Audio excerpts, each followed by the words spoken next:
অধিকার, সমতা, ক্ষমতায়ন নারী ও কন্যার উন্নয়ন এই প্রতিপাদ্য নিয়ে ৮ মার্চ আন্তর্জাতিক নারী দিবস উপলক্ষে জেলায় আজ আলোচনা সভা ও সেলাই মেশিন বিতরণ করা হয়েছে।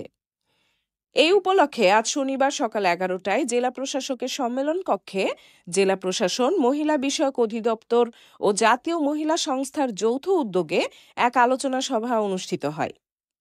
জেলা প্রশাসক ডক্টর মোহাম্মদ ফরিদুর রহমানের সভাপতিত্বে অনুষ্ঠিত সভায় বক্তব্য রাখেন police super ANM Sajidur Rahman, Habiganj জেলা পরিষদের প্রধান নির্বাহী কর্মকর্তা মোহাম্মদ নুরুল ইসলাম, অতিরিক্ত জেলা প্রশাসক ICT অমিত চক্রবর্তী, ব্র্যাকের সমন্বয়ক আতাউর রহমান, জাতীয় মহিলা সংস্থার জেলা কর্মকর্তা মোহাম্মদ ইয়াসিন, রহিমা খাতুন, আমিনা খাতুন প্রমুখ।